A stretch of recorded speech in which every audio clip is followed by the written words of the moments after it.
I think it's advice I need to remind both Parker and myself all the time, which is have some grace for yourself. I think a lot of times entrepreneurs, we look on social media, Twitter, TikTok, Instagram, Facebook, other podcasts, and we compare ourselves to the people that we want to be like. And while I think that's healthy to learn and push yourself to grow, I also think it's very dangerous for folks, especially as they're just starting out. And so have a little grace, have a little patience. If you put one foot in front of the other each and every day, you will continue to slowly elevate. There's no such thing as an overnight success, and don't be so hard on yourself.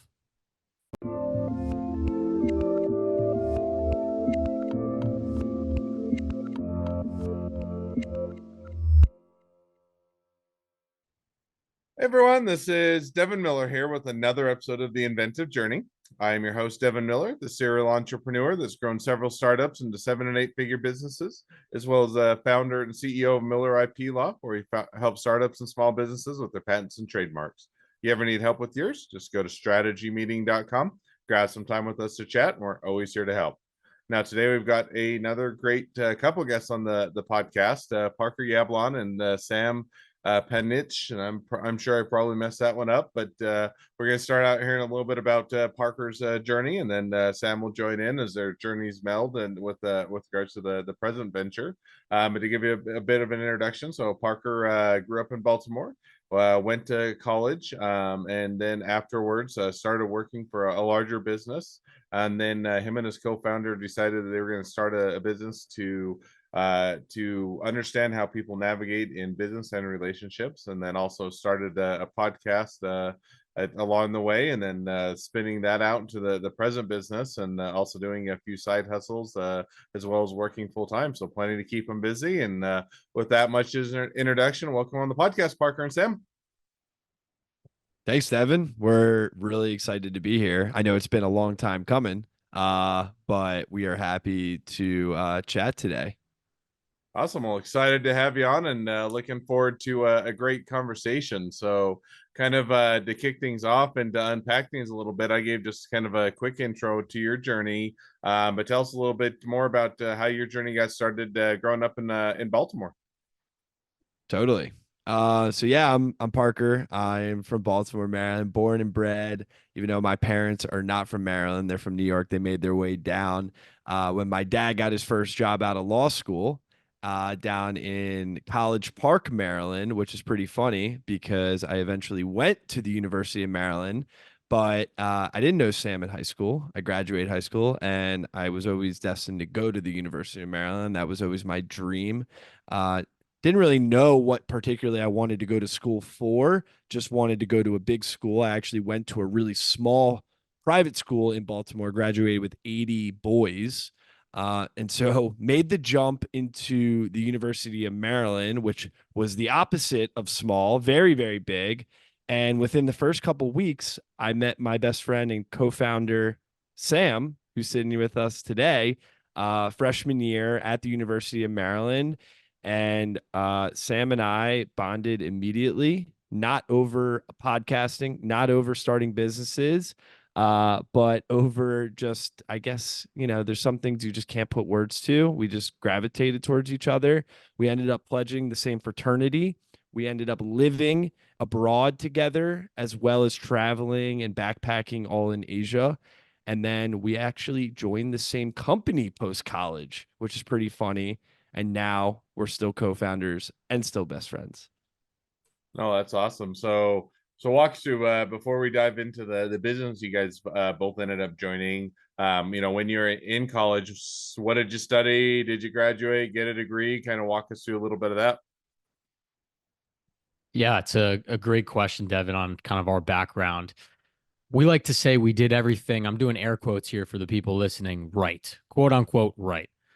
We joined a fraternity. We were very involved in University of Maryland as tour guides and got great degrees. We had great internships. And like Parker said, we had that dream job out of college working for a big four consulting firm. And after we kind of fell into that path, we realized that that's what everyone expected us to do. And that's what we were supposed to do. But it wasn't necessarily what we felt a calling to do. And that's really what inspired our journey as entrepreneurs and when we started Elevation Nation fresh out of college to help young adults navigate the transition from college into the real world. So now just to rewind just a little bit. So you guys both worked, or what you said, it was at a hedge fund or investment firm or financial services, or sorry, what was the Consulting. Yeah, consulting? no worries. Big Four Consulting. Parker and I both started our careers post University of Maryland at the same Big Four consulting firm, and we actually still work there to this day. So our entrepreneurial journey has been a little bit of a side hustle while we've continued to pay the bills being consultants. All right. Makes sense. So now, so you guys come, or you're working at the Big Four Consulting, and it sounds like you're still working there. Now, walk us through, because you also went to Elevation Nation, and this is to either of you, but as you're both working there, I guess let me rewind before we get to that. So, did you guys both apply there, both and to anticipate and working in the consulting firm, or was that just serendipitous that you both happened to get employed there? Or kind of, how did that tend to work out? Well, Sam was in the business school at the University of Maryland. I only got the pleasure of going to classes through the business school as a minor. I was actually in the government and public sector, I guess, major, government and politics, but always had an interest in business. Sam went, he had an internship his junior summer at another consulting firm that wasn't the one that we both ended up at. And I definitely did not do any consulting for any internship, but my stepfather did work at the company that we currently work at now. And he was always pushing, guys, you got to work here. You got to work here. Submit an application. You got to work here. And we submitted the application, and we kind of went on our own little routes with that, and we navigated the interview process on our own, and it just made sense to end up where we were in the consulting route. And I do now government and public sector consulting, so that mapped really well to my academic experience, but then also helped with my business interest, and putting those two together. Sam was always going down the consulting route. He, the business school was always pushing, one Big Four accounting firm, Adam. Right, Sam?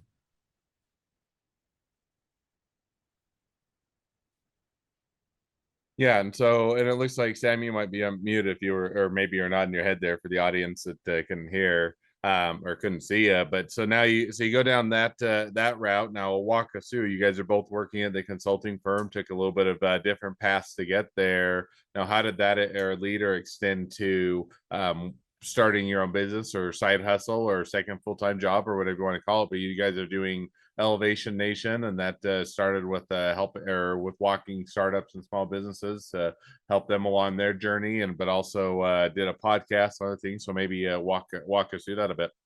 Yeah, we'd love to. So, like Parker said, graduated, did what we say, everything was right. We got a great job in Big Four Consulting. Parker moved to DC. I moved to New York City. And very quickly, we realized that we didn't have that same sense of fulfillment. We felt a little bit lost. I was staring down the next 40 years of my life doing consulting in the insurance sector, something I really wasn't interested in and kind of got thrown there right out of college. And I had a little bit of a freak out. And I called my best friend Parker and said, "Hey man, there's no way we worked our butts off this hard through high school, through college to be in jobs that made us not feel good about ourselves or made us miserable. There's more to life than that. I don't want to wake up every day hating going to the office."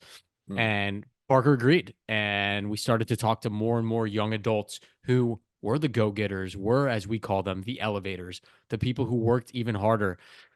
And they all kind of fell into this trap of, well, my parents said I should be in business school, or my parents said I should be a lawyer, or my mom's a doctor, so I'm just going to follow that route, and because I don't really know what else is out there.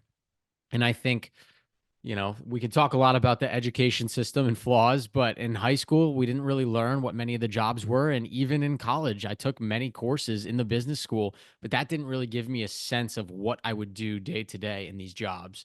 And so after our research, we found that hundreds, if not thousands, of our friends were also going through those same struggles of being not only in a job that maybe they didn't have fulfillment in, but transitioning from college where everyone is telling you exactly what to do, what class to take next, what career to end up in, to, all right, you're on your own. Where do you want to live? what do you want to do? What apartment do you want to pay for? What do you want to do next? And I think that intimidated a lot of us, myself and Parker included. And so that was the inspiration behind starting Elevation Nation. It was really out of necessity, Devin. We wanted to talk to other people who we thought had life figured out. And so that's how it started. It was not to make money. It was not to go on what we've now evolved into an incredible three-pronged business, what we can talk about in a bit. It was, I want to talk to people like yourself who have figured out life, who have figured out entrepreneurship, so that I could learn from them and live my life as great and elevated as I could. I would No, definitely say go ahead. don't start the strategy of starting a business with starting just with a podcast. I wouldn't say is the best decision to make, but for us, it was the perfect one because it gave us time with other people to listen and learn and start to make new connections, especially during time of COVID when, Sam and I were working from home. We weren't together physically. And to be honest with you, those interpersonal experiences with other people were kind of diminishing. And so the podcast gave us that amazing opportunity to meet other people who are in our situation, but also one step or two steps ahead of where we wanted to be. And so we launched the podcast in October 2020, and we haven't stopped since. We've released over 316 episodes, one coming tomorrow, which we're really excited about. And it's with a bunch of different types of people: entrepreneurs, musicians, rappers, actors, comedians, Olympians, CEOs, health gurus, you name it. And it's been pretty incredible to be on this journey now, 4 years later. And so it's been pretty awesome to see, quote unquote, the elevation that Elevation Nation has had since we first started. No, sounds like it's been a great journey. Now you touched on you started out saying, this was more of just a podcast to connect and kind of figure out or hear how others have done it. It sounds like there's been a bit of an evolution since then to make it more into a business or make it something that has expanded reach and some additional maybe verticals or that. So maybe walk us through a little bit of that evolution that starting out, continuing with the podcast, but also how the business in general has evolved. We have gone left, right, backwards, forwards, up and down, and sideways. I think that's what many entrepreneurs tend to find when they're in a bit of an ambiguous space as ours with not a set product. I used to joke with Parker that I just wished more than anything we started like a t-shirt company. So we knew we had a physical product and that's all we had to do. But with the podcast, there were a lot of different routes and avenues we could take. And where we've evolved to now in 2024 and kind of our approach for this year in particular is we have the podcast. So we release 2 episodes a week, one long interview form with a new elevator, someone very unique and different that comes into Elevation Nation, and one 15 minutes. We call it Fortitude and 15, where it's Parker and I talking about a topic we are interested in that we think will help young adults. And so the podcast continues as, Devin, a way to meet new people, create content, have interesting conversations, and stimulate our minds. In addition to that, the 2 other prongs of the business are we speak around the country to high school, college students, and recent graduates. We talk to them about how young adults can use what we call mental fortitude to help them elevate their mindsets as they conquer the real world. So we have the opportunity and the privilege to talk to many young adults. We're on a mission to help elevate the mindsets of 1 million people's lives. And after that, our third and final prong is we now have an incredible community, this nation of elevators, a very diverse group of people, all united by this common mindset of wanting to do more and get more out of life. And so, what Parker and I have done is we've started to bring those people together. And that's when the true magic happens, is when we bring 2 elevators together to start a new business, to go in on a business together, to have a new concept that they want to work on. Think of Parker and I as strategic advisors for business development for many of our friends and elevators there. No, sounds awesome. So now walk through, because it sounded like, when you started out, there wasn't, while there was an intentionality to it, there wasn't necessarily the business plan or way to make money or to have an income or to replace what you're doing. And it sounds like you're still in maybe that evolution. As you mentioned, you're still working in the consultancy gig, but how have you evolved? Because I think a lot of times people do kind of start with that. Hey, I'll do a podcast and maybe I'll make some connections or I'll share what's on my mind or, or learn from others. And then it doesn't ever evolve from there. It's never a business. It's always, or stays more as a hobby. And as long as you know it's a hobby, it's not a bad thing, but it will stay a hobby unless you have maybe some of that plan or that ability to then monetize what you're doing there. So kind of where are you guys at in that process, or how has that evolved? You know, it's funny you bring that up, Devin, because Sam and I actually had a business before Elevation Nation.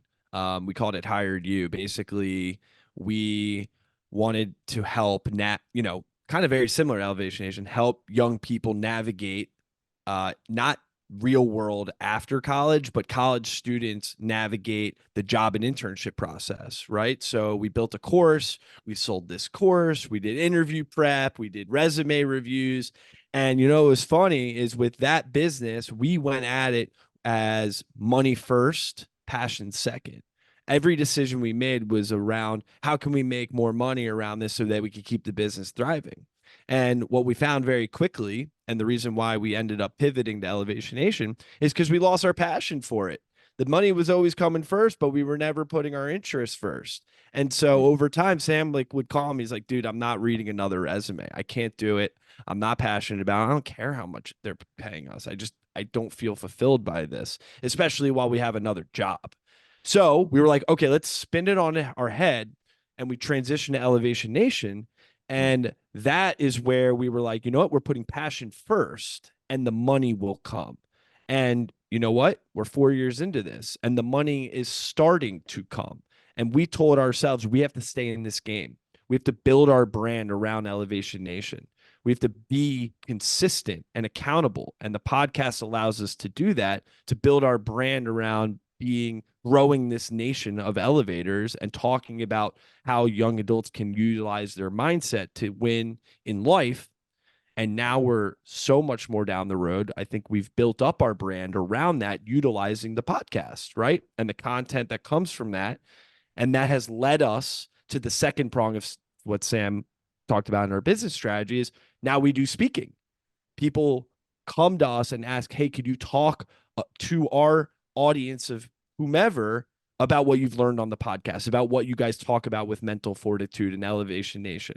And then the third piece is like, wait, we had a conversation about 6 months ago. We looked at each other like, oh my God, we have all these incredible people. Why don't we just start making real connections with them together? And then if they start creating net new business, wait, that could be a really cool opportunity for us too, to utilize the consulting skills that we've gained through the years, but also utilize the amazing people that we've been able to meet over the last 4 years. Sounds like it's been a great journey. So now if you guys were to look and say, okay, you've reached to this point, you've expanded out, you have a few different verticals that you can hit on and continue to grow the business on, where would you say the next 6 to 12 months are headed for you? We have a couple partnerships that we are very excited about. Some of them speaking gigs, some of them business opportunities.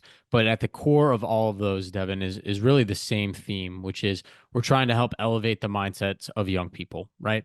And so whether we do that through events where people are coming in person to spend time with us, with other elevators, to network, to meet, to escape the city and the hustle and bustle of their day jobs and be immersed in a new experience that challenges their mindset, or something as small as Parker and I speaking to their school. That's really where we are focusing our efforts. And when we first started Elevation Nation, we had a couple main goals. One of them was we want to speak around the world together, and we want to influence and help and mentor as many young people as possible so they don't feel alone. And I think with many students, COVID has made them a little bit shy and a little bit timid when it comes to talking with adults and feeling confident in themselves and their journey. And so we are seeing our impact firsthand when we go into these schools and have deep conversations with these students to be introspective. And they said, no one's ever asked me or challenged me to think about myself before. I'm here to learn, and they teach me math and science, but I've never learned about myself. Thank you for doing that. And that is truly where we are trying to lean, because that is the most fulfilling part of having this business. Awesome. Perfect. Well, now as we've kind of reached the present day of the journey and even looking a little bit as to where things are continuing to head, great time to transition to the two questions I always like to ask towards the end of each episode. So we're going to jump to those now. So the first question I'd like to ask is, along your journey, what was the worst business decision you ever made, and what'd you learn from it? Ooh, man, the worst business decision we've ever made or I've ever made. Is it us as a group or is You this can gonna choose your poison. well, I know Sam's for sure. Um, oh man. I feel like we've spent so much time and energy without doing, and a lot of time just talking and talking and talking. And in building up Elevation Nation, the business, right? That's taken years. But before we released our first podcast, Devin, it took us 8 months to just get behind the mic. We were like so much ideating and thinking, like, great. But as it comes with a podcast, Sam and I learned our first 50 episodes kind of sucked. You got to just go do it. And if we knew that ahead, we would have been started on this thing in February 2020, not October 2020. And who knows how much further along we could have been if we just put our foot down and put our foot forward and started to do. Hmm. No, I think that's always an easy one to sometimes get yourself into, which is, hey, talk and you want to make it sure it's perfect, or you have it all planned out or laid out, or you want to think about this or play a little bit of the what if games. And, sometimes that can be beneficial. But to your point, after a while, it's just need to dive in and get things going, because you're going to learn a lot more as you go along, and what works and what doesn't work, as opposed to holding off or to waiting too long. So I think that's an easy mistake to make, but a great one to learn from. Second question now that I like to ask is, now if you're talking to somebody that's just getting into a startup or a small business, what'd be the one piece of advice you give them? It's a great question.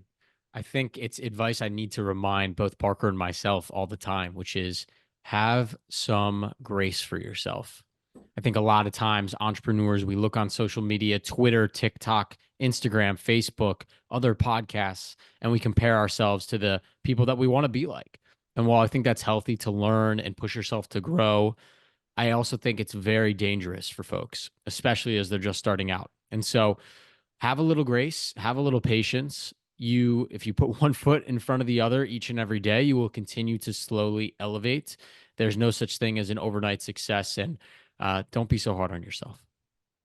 Awesome. Well, I think it's some great piece of advice and some great takeaways. So awesome. Well, with that, now as we are wrapping towards the end of the episode, if people want to reach out to you, they want to be a customer, they want to be a client, they want to be an employee, they want to be an investor, they want to be your next best friend, any or all of the above, what's the best way to reach out to you, contact you, find out more?